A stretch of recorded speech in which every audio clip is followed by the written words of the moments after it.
Boa noite. Cá estamos nós outra vez e, como dá para ver, a minha voz não está no seu melhor, mas a boa vontade está aqui e estou certa de que, embora uma ou outra palavra possa se calhar não ser tão audível quanto ela própria merecia, mas a ajuda estará certamente presente. E hoje vamos falar sobre família.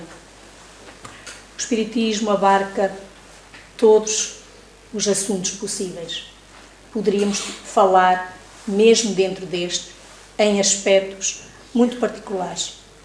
Mas não, vamos fazê-lo de uma maneira geral, por forma a percebermos o porquê é que estamos na nossa família, o que é que o Espiritismo nos diz a respeito desse grupo que reúne pessoas tão diferentes umas das outras.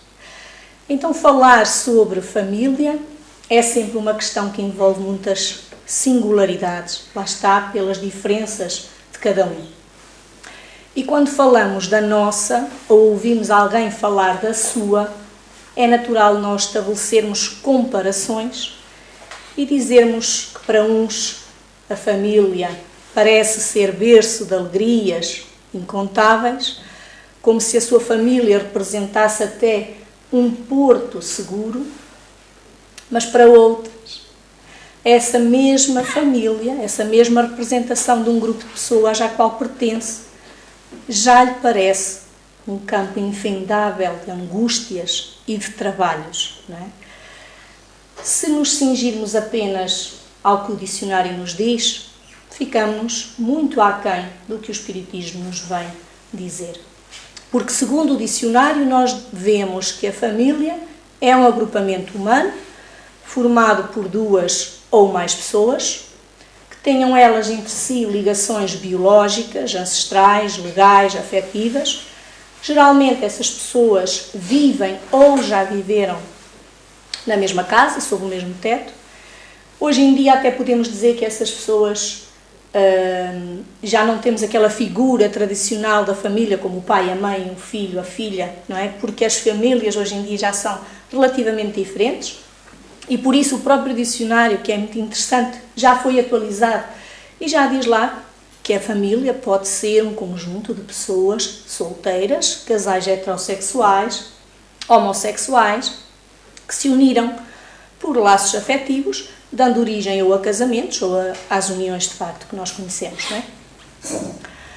Embora esse conceito da família tradicional que nós habitualmente víamos naquelas fotografias familiares, onde se reuniam os avós e os pais e os filhos e às vezes até já os netinhos, não é? Ou bisnetinhos de alguém, em que nós víamos ali em escadinha várias gerações, isso já com alguma dificuldade vemos aparecer. Mas a par das diferenciações atuais de habitação para habitação, de circunstância para circunstância, porque as famílias realmente estão bastante diferentes, o certo é que a dinâmica de relacionamentos, que é o que nos importa hoje tocar aqui, esse continua a evidenciar-se de duas formas apenas. Nos casos, esses relacionamentos são positivos, podíamos dizer, são agradáveis, mas lá está, outros já que não vemos essa harmonia ali em pleno. Vemos ambientes mais conturbados, onde os relacionamentos são realmente muito difíceis. Isso coloca-nos uma questão. Porquê? Não é? Isso também nos traz ao Espiritismo. Porquê é que a minha família é assim? Porque fui eu parar a tal ambiente? Não é? Porque é que há mais entendimento nuns, enquanto noutros nós só vemos discórdias. Pois é isso que nós vamos procurar entender, tendo como base, como suporte o que a doutrina espírita nos ensina. E para o Espiritismo, a família representa muito mais que um aglomerado de pessoas. A família representa uma instituição considerada divina.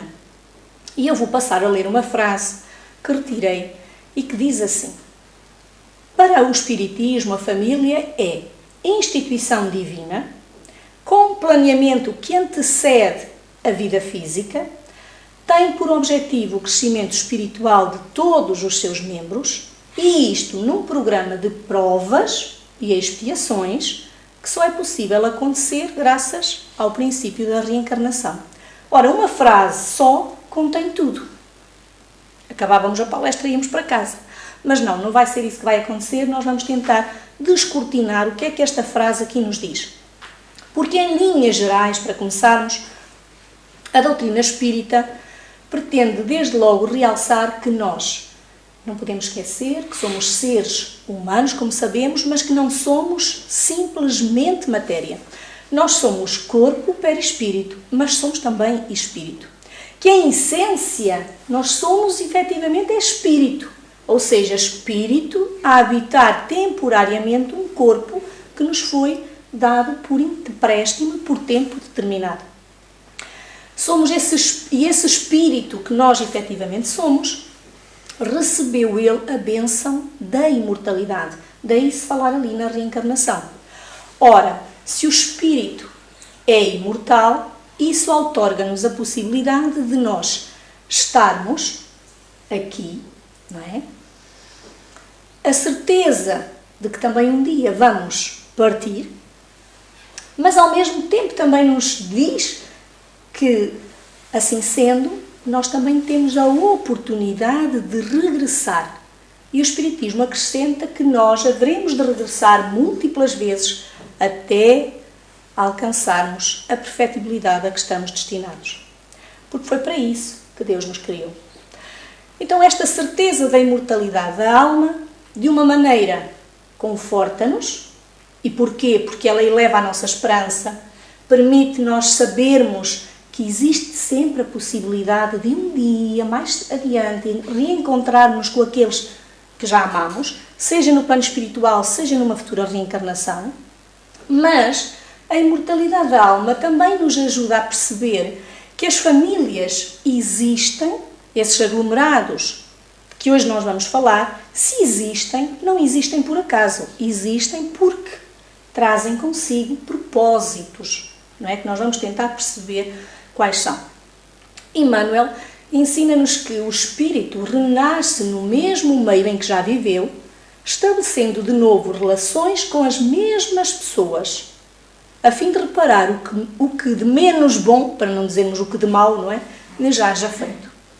Então nós vamos, voltamos, mas grande parte das vezes para o mesmo meio, porque ali, enquanto ali necessitarmos de reparar assuntos uns com os outros. Então, se estamos reunidos, e Deus nisso é muito interessante, porque poderia colocar-nos pelo menos só na mesma rua, mas não. Ele coloca-nos sob o mesmo teto e ainda por cima ligados pelos laços do mesmo sangue, não é? E esse estreitamento a que ele nos, entre aspas, obriga, não é? Que ele nos coloca, ele fala porque ele sabe que aquilo é o melhor para nós, é aquilo que melhor se adequa às nossas necessidades espirituais. Ora, esta proximidade consanguínea existe com maior frequência do que nós até julgamos, não é? Estas situações de atritos, por exemplo, entre pessoas com laços ligados pelo sangue, quem não os tem, não é? Mas isso tem um duplo objetivo. Primeiro, para que esse espírito sirva de prova para aqueles que precisam de conviver com ele. Então, quem tem alguém lá em casa ou na sua família mais difícil, saiba que ele também não está ali porque caiu de paraquedas. Não é a dita ovelha negra que nós habitualmente mencionamos quando vemos alguém tão diferente do nosso modo de proceder. E segundo, para que esse espírito encontre naquela família que o recebeu o meio de ele se poder progredir, de ele poder se melhorar. Ora, vemos então que a família tem aqui um papel, não é? E um papel que não é um papel qualquer. Porque se fosse um papel qualquer, a própria sociedade provavelmente já teria destituído essa coisa de família. Mas não, a própria sociedade reconhece a importância do que representa a família tanto que a consideram a própria sociedade considera a família como a célula base da sociedade. Essa frase é uma frase chavão que até o próprio Espiritismo também utiliza. Ora, a família exerce então um papel, como eu disse, que não é minoritário, que não é de pouca relevância, exerce sim um papel fundamental no nosso processo evolutivo, porque além de nos permitir que em grupo vários espíritos diferentes, não é? E com compromissos inadiáveis de auxílio ou de reparação se voltem a reencontrar, a própria família cria as tais condições necessárias para que esses reajustes necessários se tornem possíveis. Porque se assim não fosse, lá está, se vivêssemos apenas na mesma rua, mais facilmente fechávamos a porta uns aos outros, fechávamos ou passávamos a cortina na janela lá da sala e deixamos de ver, não é? Deixamos de sentir sequer a presença da outra pessoa que tanto mexe com o nosso sistema nervoso. Por isso, os que encarnam numa família, sobretudo como parentes próximos, diz-nos o Espiritismo, o Evangelho segundo o Espiritismo, que são na maioria das vezes espíritos. Vejam aqui o interessante, eu tenho estado a falar mais no aspecto negativo, mas o Espiritismo vem-nos dizer primeiro que na maioria das vezes esses espíritos são espíritos simpáticos, ligados por anteriores relações, que se expressam por uma afeição recíproca na vida terrena. Mas, diz o Espiritismo, que também pode acontecer que sejam esses elementos completamente estranhos uns aos outros. Eu não sei se já aconteceu com algum de vocês aqui, estar na sua própria família, sei lá, num almoço, num jantar, e sentir-se, ou aliás, sentir-se até desde pequeno, sempre a mais, como se não pertencesse bem àquele lugar. Porque, lá está, pode acontecer que esses espíritos que ali foram reunidos não tenham tantos laços de afinidade assim, eles até se sintam estranhos, sintam que de alguma maneira a presença do outro lhes incomoda. Porquê? Porque existe entre eles uma série de antipatias provenientes de vidas anteriores e que agora se traduzem ainda na forma de conflitos. Então esses atritos, por exemplo, entre os casais, entre pais e filhos, entre irmãos, às vezes até entre avós e netos, há aquele neto que sempre pontapeia o avô e o avô não sabe porquê, por exemplo, não é?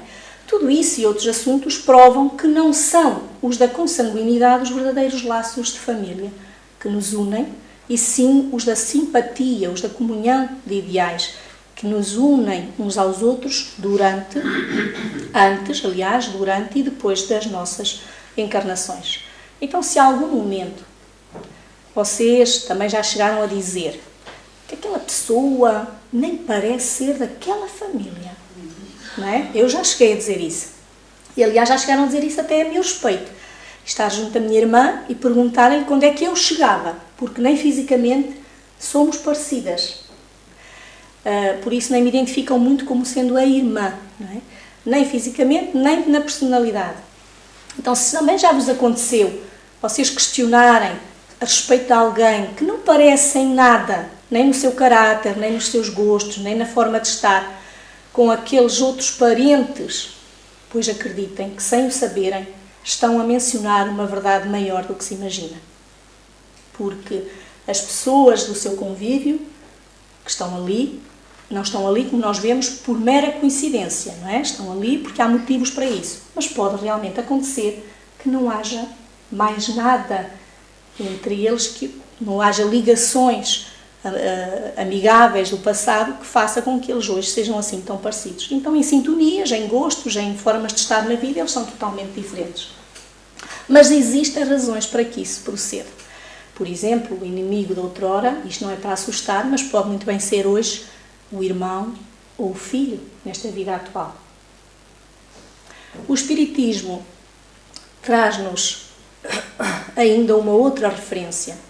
É de que de tudo isto, falando de famílias, nós não podemos esquecer que para os espíritas existem duas espécies de famílias.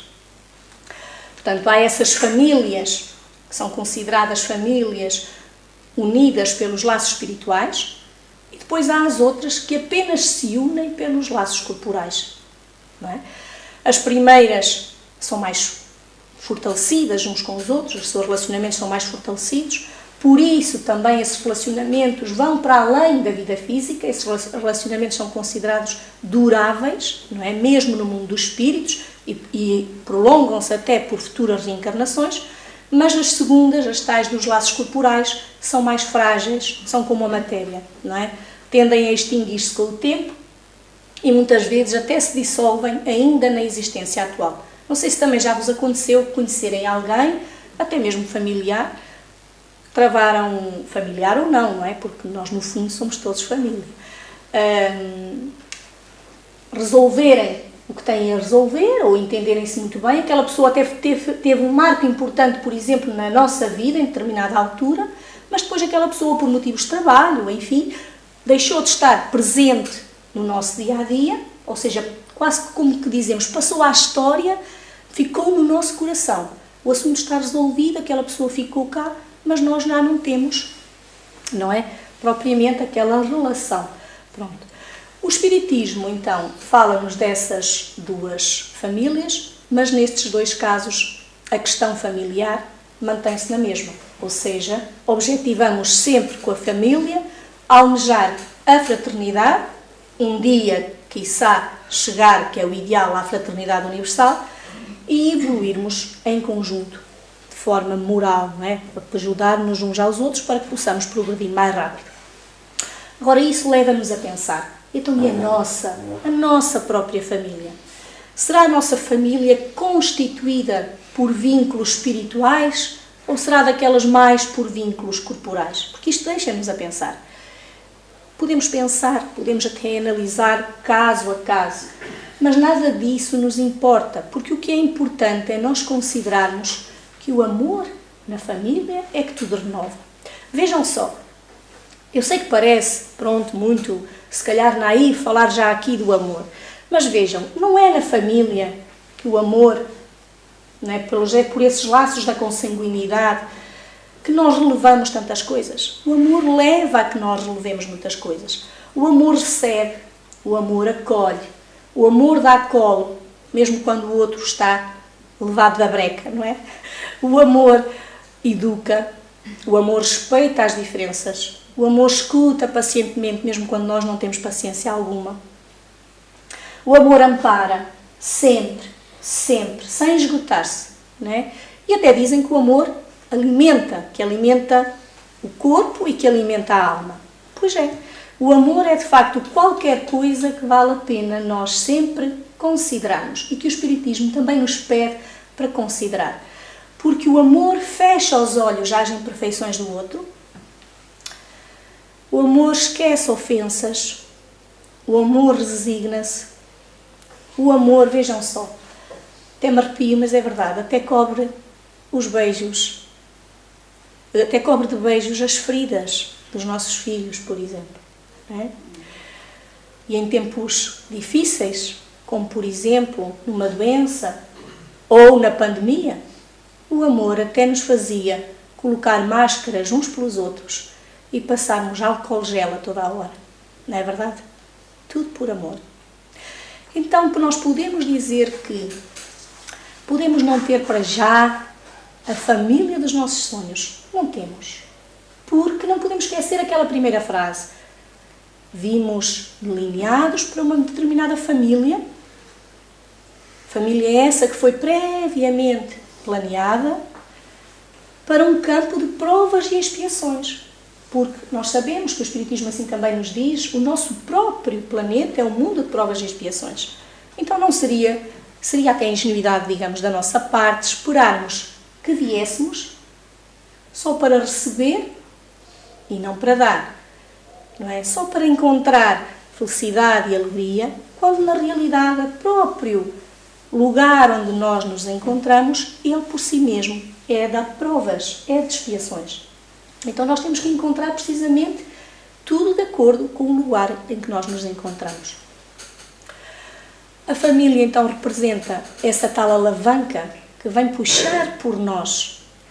Às vezes até dizemos, naquele ambiente tão difícil, como é que saiu aquele que se destacou pela positiva? Porque nós não podemos ver somente as questões das dificuldades de relacionamento. Também também há aqueles que surpreendem, que no meio familiar, por mais difícil que ele seja, eles conseguem vingar, não é? Como uma erva que, com a sua força, nasce daquele solo abrupto, com pouca terra, com mais pedra e pedregulho que outra coisa, sem amor, praticamente sem amor, e no entanto vinga e mostra as suas capacidades. Então, mesmo que o nosso ambiente familiar tenha as suas dificuldades, nós não podemos esquecer o que o Espiritismo nos diz, de que a família é tal alavanca que está ali para assegurar o nosso crescimento. É ela que faculta as condições de nós nos aprimorarmos, ou seja, de nós nos aperfeiçoarmos, seja individualmente, claro, obviamente também coletivamente, em tudo aquilo que nós ainda não possuímos. Então isso vale também pano para mangas, porque nós sempre nos colocamos no papel daqueles que já possuem tudo. Que nós é que estamos bem, o outro é que está sempre errado. Não é? Mas eu já nem vou entrar por aí. Então, melhor fazer o que é dentro de uma família que tem as suas questõezinhas para resolver. Pois bem, independentemente da família ser mais harmoniosa ou mais pela discórdia, como disse lá no início, o melhor a fazermos é aprendermos com a nossa própria família. É tomarmos a decisão de vivermos a vida como ela se apresenta. Porque fugir às circunstâncias é adiar o inadiável. É atrasar esse tal processo de crescimento individual que todos temos de fazer. Então há que procurar é crescermos juntos, porque se estamos juntos, não estamos juntos por acaso, procuremos depois encontrar ferramentas de nos apoiarmos efetivamente. Nós juntos caminhamos nesse exercício de aprendermos a amar a nós mesmos, a amar ao outro nas suas diferenças, para que um dia consigamos amar a todos indistintamente. Mas claro, amar a todos indistintamente ainda vai demorar o seu tempo, não é? Então, há que interiorizar mais a miúdo, ou seja, mais de forma constante, que nós somos espíritos imortais, para que no momento em que olharmos para o outro, ou que ouvirmos alguma coisa que o outro nos diga, que nos fere, que nos magoe, nos lembremos desse grande pormenor, porque não é um pormenor qualquer. E façamos então por viver esta experiência corporal, que sabemos que é finita, em termos corporais, mas que ela afinal veio com começo, tem um meio, terá um fim, objetivando sempre sairmos desta experiência melhor do que quando entramos, não é? E que seja isso o motivo para nós também não desmotivarmos, porque eu sei que às vezes, diante de algumas situações, nós, pela nossa fragilidade, temos tendência à desilusão. A desilusão leva-nos depois a outros quadros, como por exemplo, depressões que não esperávamos ter e às vezes até doenças que emergem do nosso corpo físico como resultado daquelas mágoas, daquele ressentimento, daquela grande desilusão que levamos. Não é? Não deixemos isso, porque isso é deixar que o outro nos arraste para o mesmo buraco em que se calhar o outro já se encontra, antes que sejamos nós aquele que levanta esse mesmo, ou ajuda, pelo menos naquilo que pode, a levantar esse mesmo do tal buraco, dentro, claro, das nossas forças, das nossas capacidades, para sentirmos a cada dia que a nossa consciência, ao menos a nossa, se encontra tranquila. Então, pelo Espiritismo, nós sabemos que esta experiência carnal de hoje é apenas um fragmentozinho de uma grande trajetória espiritual. Ora, os bons espíritos gostam, como vocês sabem, de nos aconselhar e nós gostamos muito também de lhes ouvir os conselhos, não é? E eles pedem sempre para que em tudo haja, da nossa parte, o máximo de equilíbrio. Ora, nós ainda estamos a aprender a saber o que isso é, porque nós temos mais tendência para cair, não é, no desequilíbrio, ou seja, no momento em que o outro irrompe sobre nós temos tendência para sintonizar da mesma forma e respondermos à letra, sermos tão abruptos quanto o outro, magoar-nos. Mas o Espiritismo vem dizer-nos que não, que façamos esforços para sermos nós esses elementos de equilíbrio diante dessas situações difíceis, situações desagradáveis, não é? E por isso eles pedem-nos para nós termos 3 aspectozinhos em conta. Porquê? Porque o nosso lar, esse território livre, não é, em que nós nos encontramos, não deve ser para nós esquecermos realmente as nossas tarefas. Eu sei que nós, quando adentramos no nosso lar, é onde nós efetivamente nos revelamos, porque tiramos o casaco, tiramos com a sacola, se a trazemos, não é? Ou com o telemóvel ou com as chaves, descalçamos, e isso, não sei, traduz-se em nós na nossa verdadeira essência, não é? Parece que ali no ambiente familiar nós até perdemos o pudor. Se for preciso, há coisas que fazemos entre os nossos, dentro do nosso teto, que depois não fazemos num jantar, não é? Com os colegas de trabalho e por aí adiante. Mas isso não significa que mesmo que dentro do nosso lar haja mais esse ambiente, não é, de à vontade, que os outros tenham que suportar, por exemplo, os nossos impulsos negativos ou a nossa desastrada invigilância. E nós temos que ter isso sempre também em mente. Porque se vimos, como disse o Pedro, todas as terças à Casa Espírita, que não sejamos nós aqueles chamados de papa-passos, não é? Passo a expressão. Ou seja, não sejamos daqueles que vimos apenas para receber, para ouvir, para nos sentirmos bem. Sim, obviamente que também vimos com esse intuito, porque sabemos da necessidade de nos sentirmos bem, porque sabemos que a vida lá fora se encontra tão amalucada, não é? Que aqui, ao menos neste bocadinho, nós recompomos-nos novamente. Então, sim, nós não podemos negar que vimos à procura de nos recompormos aqui e de ganharmos forças novamente para encararmos os próximos dias, até à próxima terça-feira. Mas que não seja apenas isso, não é? Que venhamos aqui à Associação Espírita, que ouçamos estas coisas, mas que tentemos, como eu às vezes também se calhar já me torno repetitiva a dizer isso, mas que tentemos a cada dia pôr isso em prática. Ainda na terça-feira passada, ali, enquanto assistente, a dada altura ouvi uma frase que dizia: é preciso amar mais. E de facto, é preciso amarmos mais.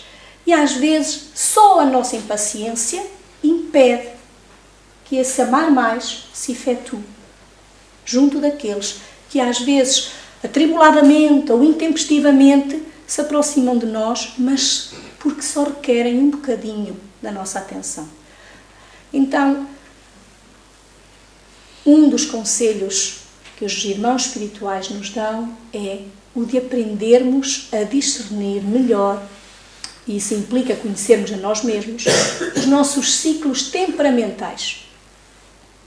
Nós precisamos conhecer os ciclos temperamentais no outro, porque isso nos ajudará mais facilmente a desculpar os tais amus, os azedumes, as ideias fixas ou aquelas ideias contrárias, porque também há aqueles do contra que estão lá em casa, não é? Até desculpar algumas insolências que sabemos que são momentâneas, que não são sentidas, mas também ajudar-nos a controlar a nós mesmos, a termos o cuidado de não tomarmos nós nenhuma atitude mais drástica da qual depois nos venhamos a arrepender e, sei lá, com isso ainda suceda que venha à casa abaixo, não é? Porque às vezes da nossa atitude podem resultar coisas impensáveis. Ou seja, o nosso humor pode ser aquele ponto de partida para que a nossa experiência em família, toda ela se modifique. Pode. Falta dele também pode. Não é? Então, que não seja a falta do humor a consequência, às vezes, de determinadas situações mais drásticas, mais tempestivas, mais difíceis de suportar no dia-a-dia, só porque nos falta esse ingredientezinho assim, que parece tão pequenino e que com um bocadinho de jeito toda a gente consegue encontrar. Então nós precisamos lembrar-nos com mais frequência que não é a vida que muda subitamente para pior. Às vezes, se calhar, o que mudou foi simplesmente o nosso humor, a nossa forma de estar, de ver a vida e de ver até o outro que está ali à nossa frente. E nós precisamos fazer esse exercício um bocadinho para ver se voltamos a dar a volta à questão, não é? Um outro conselho que eles nos dão é o de sermos nós elementos de paz. O Espiritismo convoca-nos muitas vezes à serenidade. Ora, a serenidade é uma conquista. Não é algo assim que, eu hoje vou estar serena e ponto. Não, tomáramos nós que assim fosse, mas não é. Mas vejam, a questão da serenidade, a questão de sermos elementos da paz, não passou despercebida à ciência, porque já houve estudos feitos no sentido do comportamento humano, que mostraram que quando nós nos sentimos em paz, nós conseguimos encarar melhor as dificuldades, conseguimos pelo menos encará-las com mais otimismo. Então, realmente, nós sermos aquele elemento de paz pode também marcar a diferença dentro de um ambiente onde o atrito impera, onde as dificuldades vingam. Então, diante daquela anátema, como nós dizemos, ou da discórdia, não é? Que sejamos nós os tais elementos pacificadores. Muitas vezes o Espiritismo diz, sejamos nós a luz no meio das sombras. E não esqueçamos isso. Mantenhamos o bom senso perante essas tais situações difíceis, oferecendo a nossa contribuição pacificadora. Ou seja, não sejamos nós aqueles que armam a tempestade no fundo do copo. Perceber? Estejamos nós sozinhos, porque mesmo sozinhos nós somos seres eminentemente sociais, estamos sempre em sociedade, não podemos esquecer isso. Nós não podemos restringir esta palestra somente ao nosso lar, embora o tema seja Espiritismo e Família, mas nós, como temos consciência plena que somos todos filhos do mesmo Pai e que, portanto, somos todos irmãos, esse tratamento de que estamos aqui hoje a falar estende-se e deve estender-se sempre a todos os ambientes por onde nós andamos, não é? Seja no nosso local de trabalho, seja dentro do nosso lar, seja na casa do vizinho, não importa. Então, estarmos, lá está, desta maneira, ou seja, desta maneira mais pacífica, procurar estar desta maneira mais pacífica no nosso dia-a-dia, vai abrindo a paz, para que essa paz aconteça, ou seja, para que aqueles outros que vão vir de encontro a nós, também eles, pouco a pouco, comecem a sentir a nossa vibração já diferente, se contagiem e, assim, gradualmente, se pacifiquem, não é? Se tornem mais também compassivos. Porque a verdade é estas coisas do humor e da paz contagiam. Basta fazermos a experiência e logo vemos que é verdade. Se nós formos de mau humor pela manhã, por exemplo, para uma consulta, para um nosso local de trabalho, nós levamos tudo na frente. Nós até conseguimos pôr os outros também a sentirem-se mal. A nossa vibração é poderosíssima, vejam só. Agora, se nós nos imbuirmos de esforços para nos mantermos nessa paz, com os tais níveis de humor no nosso melhor, não é? Um humor sadio, obviamente, não é? Nós também estaremos a contribuir para que nesses lugares a paz se faça, a alegria se sinta.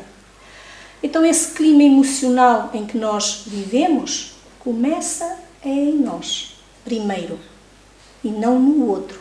E nós muitas vezes queremos que a nossa família se torne perfeita, como vemos às vezes nas revistas, algumas outras famílias, não é? Ou nos quadros que nos colocam propositadamente naquelas molduras que nós vamos comprar. Já sempre vem lá uma família perfeita, não é? Sorridentes uns com os outros, todos bonitos, aquelas loiraças, não é? Muito bem vestidas, pronto. Ou seja, tudo ali se enquadra para nós sentirmos até uma certa inveja, para nós idealizarmos algo que não é o real, que não se adequa, lá está, com o ambiente em que nós vivemos e com as situações que nós temos ainda que ultrapassar, uns com os outros, não é? Porque então essa paz, voltando à questão da paz, ela começa, como eu dizia, começa em mim, não é? Começa em nós. Qualquer negatividade que nós criarmos, temos que ter consciência de que ela afetará sempre, em algum nível, os outros que habitam comigo ou que se relacionam comigo. Então nós temos que considerar isso da calma como uma prioridade para a nossa existência. E nós muitas vezes também desvalorizamos este pormenorzinho. Lá está, deixamos assim pormenores que são extremamente importantes, guardados no bolso, no campo só do conhecimento, mas não os colocamos em prática, não nos lembramos deles. Em vez de esperarmos então que os outros tomem a dianteira, que é aquilo que nós estávamos a dizer há bocadinho, que temos tendência para fazer, ou em vez de tomarmos a atitude que já por norma também temos mais o hábito de fazer, que é o de culpar os outros pelo caos que anda lá em nossa casa, não é? Pela desarrumação que anda lá em alguns lugares da nossa casa, que sejamos nós a tomar a decisão de fazermos algo para que essas situações se possam inverter. E o outro conselho que a espiritualidade nos traz é a do diálogo. Portanto, humor, ambiente de paz em nós e não esquecermos nunca da importância do diálogo. Porque dialogar ajuda a solucionar problemas. Sem diálogo, esses problemas muitas vezes adensam-se. Quantos pensamentos não ficam cá a corroer, não é? E situações que poderiam ser travadas na hora, resolvidas na hora, que depois levam anos e às vezes vão até connosco para o plano espiritual e regressamos ainda com a sentir que temos essas quesilhas para resolver, quando se calhar na realidade nem foi tanto assim, ou não foi linearmente assim, não é? E as coisas conversadas mais facilmente se podem tornar resolvidas. Então há que fazermos esse possível para cobrar menos, porque nós temos tendência a cobrar afetos, sobretudo aqueles que talvez nós ainda nem sequer tenhamos feito por merecer. Aquele filho hoje mais ingrato aos nossos olhos requer afeto da nossa parte, não é? E tudo quanto nós lhe damos parece que não é suficiente. Temos que pensar nisso, nas causas anteriores provenientes a estas atitudes de hoje, que se traduzem nestas atitudes de hoje, não é? Então, ser mais gentil, por exemplo, também ajuda. A questão do diálogo, presentearmos os outros com essa nossa alegria, com o nosso humor, mas claro, isto tudo sem hipocrisias, porque também não vamos agora enverdar a capa do humor de um lado, não é? Aqui ao ombro, e do outro a paz, e do outro diálogo, na frente do diálogo, e aí vamos nós como se fôssemos superwomans ou supermans, não é? Não pode ser, porque o outro vai logo notar que nós estamos simplesmente a ensaiar algo, não é? Que não estamos a ser genuínos. E depois, para terminarmos, que não vos vou chatear muito e agradeço desde já a voz que me foi concedida para fazer esta palestra, nós precisamos de pensar ainda num pormenorzinho que Jung também mencionava. Tudo aquilo que nos irrita nos outros pode levar-nos a um melhor conhecimento de nós mesmos. Ora, isto equivale a que é sempre bom nós habituarmos a meditar mais sobre o que nos incomoda na outra pessoa.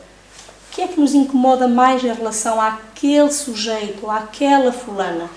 Porque não são aspectos superficiais, não é? O que realmente nós abominamos, odiamos no outro, a nós pode-nos parecer ingratidão, pode-nos parecer traição, pode-nos parecer injustiça, podemos até sentir ciúmes, podemos sentir medo, porque o outro pode nos fazer sentir isso, ou pode ser simplesmente impaciência da nossa parte. Então vale a pena realmente pensarmos nisto tudo, porque não esquecer ainda um pormenor, nós estamos num ambiente familiar que conseguimos suportar. Deus não dá, não é, o fardo maior que as nossas próprias forças. Isto equivale a dizer que nós já possuímos todas as capacidades necessárias para ultrapassarmos estas questões familiares e olharmos para elas não como problemas, não é, mas como desafios.